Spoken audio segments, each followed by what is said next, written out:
When Jason started Alabama Lawn Pros, he didn't have a crew, a fancy truck, or a polished website. What he did have was a beat-up mower, a stack of door flyers, and the determination to outwork every competitor in town. His first job came from a neighbor down the street. He undercharged, over-delivered, and left a handwritten thank you note on the doorstep. That single job turned into two turned into 10, and today Jason runs one of the most trusted weed control companies in Alabama. Starting a lawn care business isn't about cutting grass, it's about planting the seeds of trust, showing up when others won't, and learning the systems that turn side hustles into six-figure companies.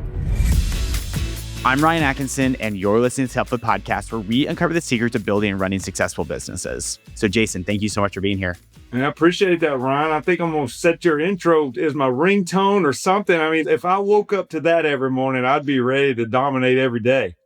Well, I'm ready to have you dominate this podcast and give us some great advice. But before we do that, let's wind back the clock, because you were about high school valedictorian. You graduated college with honors, but you went through 15 jobs after school. I mean, how'd you land on Alabama Lawn Pros? People might think that I underachieved in some ways, because I was one of those that people would say, oh, you could be anything you want to be. And I don't know where your audience, I'm sure, is from all over, but they may think valedictorian from a public school in Alabama is not necessarily the greatest accomplishment, but compared to my peers, I was up there. So I didn't have a lot of ambition. I went to college just because it was kind of like, well, that's what you're supposed to do. If you're valedictorian, I guess you're supposed to do that. So my parents didn't go to college, so I didn't have a lot of direction or a lot of ambition of what I was going to study. I actually went to a fairly small college. There wasn't even a lot of choices of what to study, and I never visited the college. So anyway, after I graduated, just was living super cheap and didn't need a lot of money and didn't have a whole lot of motivation. So that leads you to a lot of dead-end jobs, from fast food to, you name it. I pretty much did it. And I think what I was sort of suppressing, and took me years to figure out, is I was an entrepreneur and just didn't realize it. And so I thought, what can I do? Well, I guess I can cut grass. I was 27 at the time. So for basically time I graduated high school and college and did a bunch of dead-end jobs. And then at 27, started my lawn care business. And I think what got me hooked was I started making more money by lunchtime than I was making in my whole week's paycheck at the other jobs. I said, well, it's hard work, but at least I'm getting compensated for my hard work for once in my life. How much were you making early on? We're going to talk about revenue later, but how much were you making early on? I actually had a job where I was making minimum wage. I even wrote a short Amazon book one time called The Minimum Wage Valedictorian, because I was working for minimum wage, and the guy would literally give me a candy bar in my weekly paycheck. My paycheck would be like $200 something for the week. He would put a Hershey's candy bar in the envelope with the check. I was like, I need you to take that candy bar back, because I could use the extra dollar that it cost on my check, and I need the candy bar. So the first year I landed a contract that paid me $1,025 per month to mow this little entranceway for a neighborhood. And then the contractor who was building those houses in the neighborhood had about 15 vacant homes in the neighborhood, and he needed me to mow those vacant homes too. And it was like, there was no fences, no nothing. He didn't want me edging. So I literally just get the mower and just drive from backyard through all the yards. And so, in my mind, I was making $400 or $500 by lunchtime on a certain day, which was way more than a week's pay at some of the jobs I had. Oh, man, that's so interesting. Let's jump to that. Was that like one of the first clients you landed? I mean, you're paying $1,000 a month reoccurring revenue, which is great, but who was like the first client you landed if it wasn't that one? This is always tricky for people that start a business, especially like a service business. But I can remember a particular family that I had known, and they were very wealthy and obviously could afford anybody to take care of lawn. But it was early on where they let me know that, hey, we want to support your business. They didn't necessarily think I was going to do a better job than the person they just fired. But it was a deal where, like, family and friends, I guess, gave me a chance and would pay me. And I think when you get that, especially in a lawn care business in a prestigious neighborhood, it just gives you a little bit of credibility to start, the neighbors say, well, hey, they trust them with their lawn, then maybe I could trust them too. So I do remember that being a huge leap for me. And what you know now, I mean, advice for the listeners that are interested in starting like a lawn care company, what advice would you give them now to like really land like their first client? Is it the same tactics you used, or what advice do you give to them? I think you have to have a little bit bigger picture than the longer term view. And what I mean by that is, yeah, anybody can go buy a lawnmower and start cutting grass. And in fairness, I don't mow grass anymore. I do weed control and fertilization. So I've sort of diversified myself. But what I mean is, getting a nice logo, a website, kind of getting your brand, because service businesses by nature, and especially lawn care, maybe is more than any of them, they can be a little bit competitive and not as profitable and a little bit difficult to scale. So if you go out there and you say, well, I'm just going to mow lawns for $50, it works for a while. And it's kind of like, well, that's more than I used to make it my job. I just quit. But it rarely works in the long term. So you have to position yourself to be able to get the higher end clients to be able to make it in the end game. So, yeah, I mean, to answer your question specifically, letting everybody that you're starting a lawn business, because you might get some friends and family, whether that be posting on Facebook and things of that nature. And then a website's not like a fast game, but over time that can generate a lot of leads for you. Getting friends to post in their Facebook group for their specific neighborhood. It's like a private group, things like that that can get a little momentum. And then once you get that first, 50 customers or so, at that point, referrals start taking over. And most people honestly find they get overwhelmed pretty quickly. Yeah, I think a lot of advice that we hear, and listeners definitely write that down. If you are looking to start a company like this, like just ask your family, ask your friends. Someone's going to know somebody that needs some like sort of lawn care. But the unlock for you, it sounds like, was the referral aspect. So what's your referral strategy that you have now, or you consult people to do that works well? So I tell people all the time, if I was starting a mowing business right now, I go on these local Facebook groups and I just search for the keyword lawn in my city's little community group.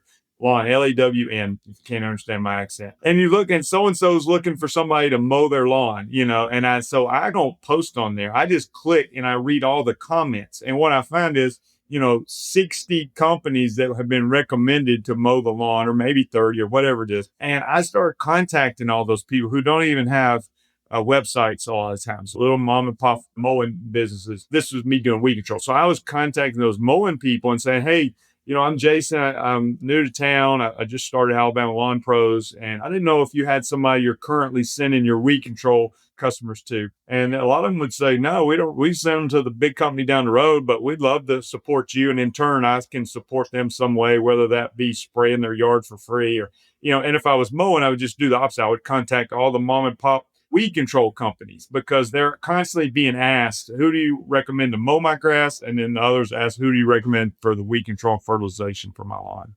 Okay, so we talked about marketing, we talked about referrals. Let's talk about like what typically goes into like this sales cycle. Is it an introduction? Here's your quote, sign. What does the sales cycle look for you, and what do you need to get right?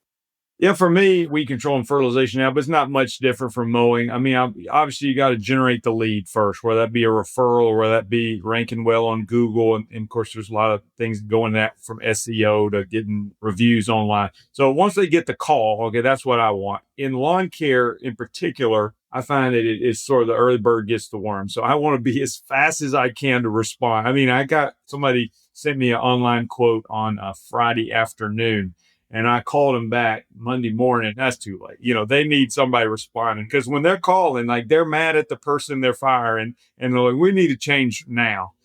So being quick is one thing. And one thing that helps with being quick for lawn care in particular is I can go use my software, and I can typically measure the lawn online, and it may be even a neighborhood I'm familiar with, but a lot of the pricing is done by the square footage of the lawn. So if I can go measure it with my online lot measurement tool, and then I can call them and I can give them a quote right over the phone. And so that simplifies it, makes it faster for me, especially if it's like a 20-minute drive. I don't want to stop what I'm doing, drive 20 minutes to go look at a yard. So I can quote them. And then, I do like when I can to meet them in person if it's not too much out of the way, or I might give them a price, but say, hey, I'd love to still meet you if possible, because I feel like once I get in front of them, it's just going to help seal the deal there. They're going to feel comfortable, and that lets them know, one, I care, but two, that I'm knowledgeable, and I can say, I noticed this in your yard, and here's how we're going to deal with that. Something to give me credibility in their eyes.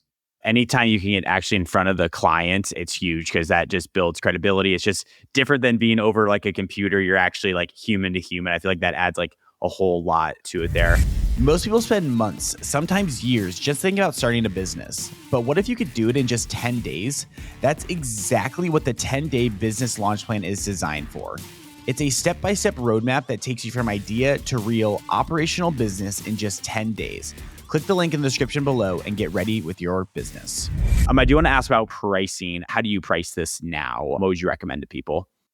Yeah, there's a couple different ways. From a mowing standpoint, a lot of times it's like kind of a per man hour rate that you would charge. So a lot of it's just based on the time that, whether that be $100 an hour. And of course, you're not going to tell the customer that because a lot of them would fall out if they thought you were charging them $100 an hour. But you have this man hour rate, and you got it with experience comes the ability to gauge how long this is going to actually take me to do. And so you're pricing it by that. From weed control, it's a little bit different just because our chemical costs and fertilizer costs are a big percentage of the business, maybe 20 to 25% for the calendar year. So square footage plays a bigger factor in that. Obviously, it's going to take some time depending on if it's a big yard versus a small yard. But on a big yard, my chemical costs could be significant. So I might cut the cost per 1,000 square feet down a little bit on a big yard, but I can't go but so low no matter how big it is because those chemicals are a fixed cost, no matter if they're spraying a football field or a tiny little yard. Love it. So good. And Jason, so you have an amazing YouTube channel called Lawn Care Life. You released a video about 7 years ago, has about 300,000 views, where you talk about the do's and don'ts of starting a lawn care business. I want to just ask about a few of those. So let's start with the do's. You mentioned going the extra mile early on. What are some specific things you can do to like exceed expectations and really stand out to customers when someone's just getting started? Yeah, maybe I need to go back and watch the videos so I can start doing these again because I'm thinking, what do I go the extra mile now? I mean, end of the day, more than anything with lawn care, I do think reliability from a mowing standpoint, like do they show up? Do they communicate? Like if it rains 4 days in a row, okay, we understand you're not going to be here today, but did you text me and let me know you weren't going to be here? So just communication and reliability. And from mowing and definitely weed control, it's to me all about results, even more than price. Like they want their yard looking good. And if it's going to cost me an extra $100 a year, that's fine. I need the results. But I remember early on, I would do things like, and I don't do this anymore, but I would get a new customer and I would send them a $5 Dunkin' Donuts gift card with a handwritten note. I don't do that. If somebody did that to me, I would think, wow, that was so amazing. They took the time to do that. It's not about $5 or about donuts or coffee. It's just the personal aspect to it. So I used to do things like that. But really, again, I can't underemphasize that it's a results based business. And I do take time. This is service business, always tricky. Like we're always in a hurry. Have you ever met a lawn person that didn't seem like they were in a hurry? They're always in a hurry. But if the customer comes out and it's a 70-year-old woman who's a widow or something, and she wants to talk for 10 minutes. Now, if she wants to talk for 30 minutes, we might have to do something. But, if she needs to talk, then I'll talk to her, and genuinely. So I think it's always a balance of like, am I a machine that's just churning through yards, or is there time to be, a friend? I want them to hurt a little bit once they have to fire me one day. Ah, that's so good. Have it hurt a little bit if they fire you someday. That's a really good quote right there. And you also said reliability. That was actually another takeaway from your episode was reliability is key. Can you walk us through a story about a time where like something went wrong and you had to handle it and put on that customer hat? I'd love to hear a story from this. I definitely got stories, mostly where I get fired, and of course, it's always the customer's fault when I get fired. Not really, but I have been fired plenty of times. I don't know about a specific story as far as reliability goes. I think the problem most people have is they just overbook themselves and they get all excited about having a lawn business. So a lot of lawn care companies, and what I tried to do was even structure like a 4-day work week, like working 4 10-hour days versus 5 8-hour days. If you work 4 10-hour days, then you have Friday as a makeup day, and then Saturday is my extra makeup day. So you rarely get behind schedule. And I would even look at the forecast the day before. If I had all these yards that were supposed to be mowed on Thursday and it was going to be a real heavy chance of rain on Thursday, I would work extra on Wednesday to try to get ahead of schedule. So I'm not always playing catch up, but I don't know if I ever got fired for not showing up. I just felt like I can show up. I'll do that. So but that takes some planning too. You may have to have a backup mower. You may have to have a friend that can borrow his mower if my mower tears up. So there's some things you got to do to keep yourself in the game and reliable. Yeah, keep yourself in the game. That's a good takeaway there too. But I love the schedule ahead of like, it's really how you want to program your life, I guess, where you can work 4, 12, 14-hour days and take Friday off as a makeup day or just have the day off. I feel like that's done by intentional to like build that schedule and like build a business that like doesn't keep you prison to your own company. Being methodical about that is what I think is super important, as you talked about. So going off of that, let's then dive into the don'ts. You had the do's and then you have the don'ts. You're big on not competing on price. What's your advice to someone who's just starting out who may feel like, hey, I need to undercharge here? What's your advice to them? Yeah, I mean, the reason it doesn't work for lawn care. One, a lot of people say lawn care is a young man's game. You get older, it's like, I used to get work all these hours. And then as you get older, it's like, yeah, I don't really enjoy working all these hours. So a couple things, as you go low on your price, you typically attract a certain type of customer who's very price oriented. So they don't care. And so if they find somebody a little bit cheaper, then they're going to fire you. So it's not exactly the client you're going after. Two, like in my situation, I was like, well, I'm making more money than I did at my minimum wage job. But when you try to scale the business a little bit and grow, you find that the overhead starts increasing with workman's comp and all the things that come with employees. And you're not able to scale because your margins are terrible. And so what happens is a one person hires one or two people and they deal all the headaches, and they find that they're actually making less profit than when they just work by themselves, and they shrink it back down. So it's just not scalable, and you'll work yourself, to death basically. And so that's one reason I did the weed control thing. A lot of guys will start off mowing and they'll get into weed control, or they'll get into landscaping or irrigation. Diversify them is something that pays a little bit higher margins, which makes it easier to scale. Nice. Really, really good. Going off of like scaling and taking too much on yourself, how did you know if there was ever a time to like delegate, or like a time that you felt burnt out from this? I feel like, lawn care, you're outside, like you're not inside AC, and you're in Alabama. Like it's not cold in the summer in Alabama. I mean, is there a time for you where you've ever felt burnt out or you had to delegate? Would love to hear that for either business that you're working on. Yeah, I mean, this is my 18th year, so I guess I'm in it now, and I don't know if I'll ever do much else. But I did at one point. I did actually take a full-time job. I have a degree in computers, and so I thought, well, I got this degree, I might as well take a job. So I had an opportunity to take a job, a desk job, but I kept the lawn business going and had some people run it. Well, for multiple reasons, that didn't work. I didn't like the job I was doing, and I missed being outside. And then when we not present, it started not going so well for the lawn business. So it didn't work. But I think what I've done, and this is a big part of switching to weed control, I did something that helped me. It's not quite as labor intensive. There's a little bit better margins. It's year round pay versus like 9 months out of the year pay, which is a lot of times what you get mowing grass and stuff. I think there's some strategies you can use to where you can get higher margins, to where you don't feel like the only answer to make more money is just work more, because that's what get to you. Like, I just work 6 days a week all the time, and that's how I make it. And that certainly does wear you out, especially as you start to get older and your joints don't work quite as good. Yeah. I mean, what are those strategies to unlock a higher margin? I'd love to hear that. Well, I think, like I talked about before, weed control. Let me just give you an example, practically speaking. When you mow grass, one person gets out there and mows grass, they might make $400 or $500. There's nothing wrong with that. That's a pretty good day. You might make zero in the wintertime, and unless you live up north, you can plow snow, or you learn somehow to diversify yourself. Well, weed control, that may be somewhere in the neighborhood of $1,200 to $1,500 in one person. So that would take three people mowing lawns typically to equal what one person can generate. Now, it's not all is the thing. Well, why wouldn't everybody do it? Well, you got to have special licensing. There's a lot more knowledge involved. So to me, that was it. And it's not quite as hard on your body. I mean, I'm basically riding a moped around I consider myself like the security guard at the mall, riding this little moped scooter around. I was like, it's a pretty good job, or spraying water. I walk around spraying a water hose, and people pay me a lot of money to do that. So it's not a bad gig. I love it.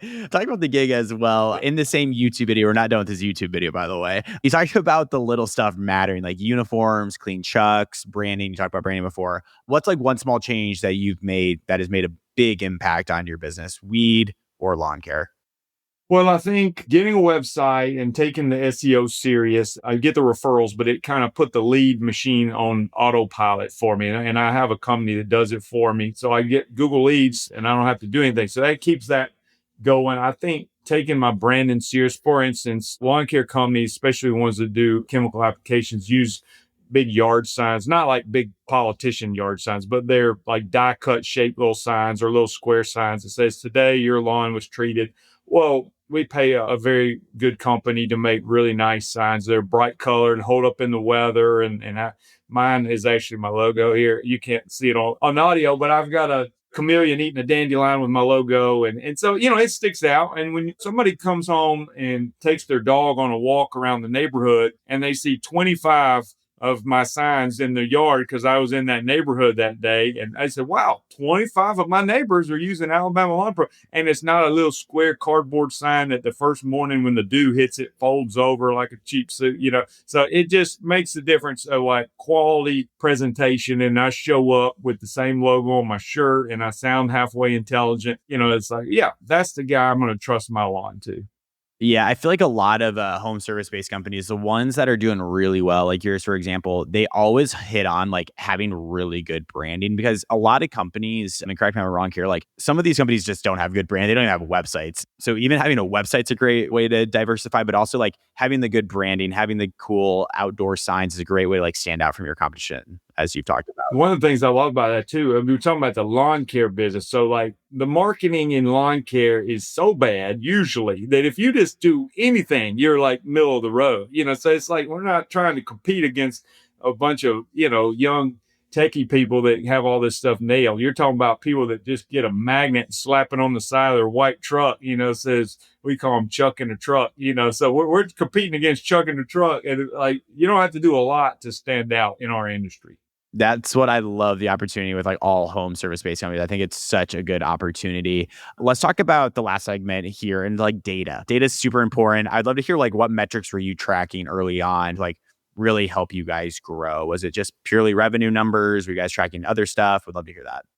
Yeah, unfortunately, that's probably not an area I'm great at is data. And in our industry, you hear this all the time, and maybe it's other industry, but we talk about know your numbers. I got to the point I was frustrated here. I was like, I'm so sick of people saying know your numbers until they explain to me like what numbers am I supposed to know and how do I actually know them. So at some point, I have a business coach kind of guy, and he sort of broke that down with you and understanding where your profit margin should be at the end of the year to be considered a healthy business and paying yourself an owner's salary and stuff. So again, I'm not the best speaking to that, but at the end of the day, I've got to be able to pay myself a fair wage of what it would cost to replace myself as a business owner. And once I pay all the overhead and everything, did my company still generate a 15% profit margin at the end of the year? And that would be considered fairly healthy. And then you can decide what to do with that profit if you want to take it out as an owner or if you're going to reinvest it and try to have an aggressive growth strategy. Because the good thing is,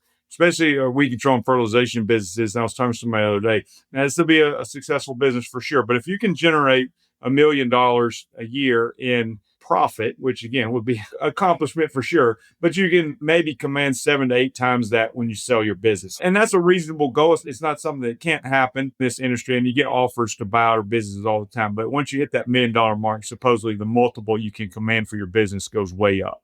That is really interesting. Who is typically acquiring like your company? Is it these private equity firms? I know they're trying to snatch up these types of companies, but yeah, who typically is like acquiring a company like this? The multiple is insane there, by the way. Yeah, well, when you're lower, I was told this just the other day. When you're like at $500,000, then you may only get 2 to 3 times of a multiple. And this was coming from a top 100 company. Top 100 lawn and landscape goes the top 100 most profitable or most revenue companies every year. They come out with that, and so this company knows a lot. So usually, it's one of these big companies that's looking to acquire other companies so that they can continue to expand. And I think some of them are looking to buy out other smaller companies so that they can just make their own self bigger so that then when they sell, they can get a higher multiple. So most of the time it's a local competitor that's looking to grow fast, in my opinion, so that they can sell and get more in the future.